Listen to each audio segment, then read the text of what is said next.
Nabi meninggal dikuburkan di mana? Di kamar Aisyah. Aisyah waktu itu pindah nggak?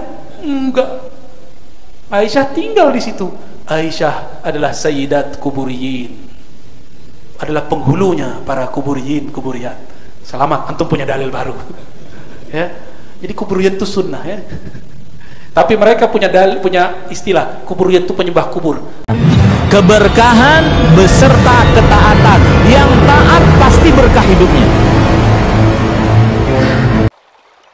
Aisyah radhiyallahu taala anha dan demikian juga Abdullah bin Abbas radhiyallahu taala anhuma meriwayatkan menjelang detik-detik wafatnya Rasulullah sallallahu alaihi wasallam, beliau menutup wajah beliau dengan kain. Kemudian tiba-tiba beliau membukanya dan beliau bersabda dalam keadaan seperti itu, manakala sakaratul maut sedang mendatangi beliau. Beliau bersabda, "La'natullahi 'alal yahudi wan nasara ittakhadhu qubur anbiya'ihim masajid." Laknat Allah bagi Yahudi dan Nasrani. Gara-gara apa? Gara-gara mereka menjadikan kuburan nabi-nabi mereka sebagai tempat ibadah, sebagai masjid.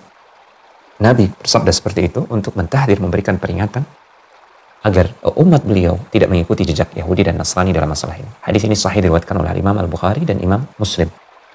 Dalam hadis ini Rasulullah SAW mengabarkan tentang laknat Allah atau doa beliau bagi Yahudi dan Nasrani untuk turunnya laknat kepada mereka gara-gara mereka menjadikan kuburan nabi-nabi mereka sebagai tempat ibadah. Itu baru sebatas menjadikan kuburan nabi-nabi mereka sebagai tempat ibadah. Maka apalagi dengan orang-orang yang langsung beribadah kepada nabi-nabi mereka atau kepada orang-orang soleh mereka. Na'udzubillah. Jika hanya menjadikan masjidnya saja didoakan laknat oleh Rasulullah SAW, maka apalagi orang yang langsung beribadah kepada nabi mereka yang sudah dikuburkan di situ, atau kepada orang-orang soleh yang derajatnya jauh lebih rendah dibandingkan para nabi dan rasul. Tentu ini lebih dimurkai oleh Allah Subhanahu wa taala dan lebih dibenci oleh Rasulullah sallallahu alaihi wasallam. Dan dalam riwayat Aisyah disebutkan, kalau bukan karena alasan itu, niscaya kuburan beliau akan ditampakkan. Artinya beliau tidak akan dikuburkan secara tertutup di kamar Aisyah. Karena khawatir, para sahabat khawatir apa yang diancamkan oleh Rasulullah sallallahu alaihi wasallam, apa yang tidak diinginkan oleh Rasulullah sallallahu alaihi wasallam bisa saja terjadi jika kuburan Nabi ditampakkan. Khawatirnya kuburan Nabi nanti akan dijadikan tempat ibadah dan itu menyalahi petunjuk Rasulullah SAW. Di samping alasan yang lain, bahwasanya setiap nabi dia dikuburkan di tempat dia diwafatkan oleh Allah Subhanahu Wa Taala, dan kebetulan Rasulullah SAW beliau wafat di kamar Aisyah radhiyallahu taala anha. Kita katakan semua masjid yang ada kuburannya selain Masjid Nabawi, maka di antara dua kemungkinan. Kemungkinan yang pertama, masjid itu didirikan karena kuburan. Artinya suatu masjid didirikan di atas kuburan atau pekarangan kuburan karena kuburan tersebut, karena kehormatan kuburan tersebut misalkan. Kemungkinan yang kedua, kuburan dijadikan karena suatu masjid.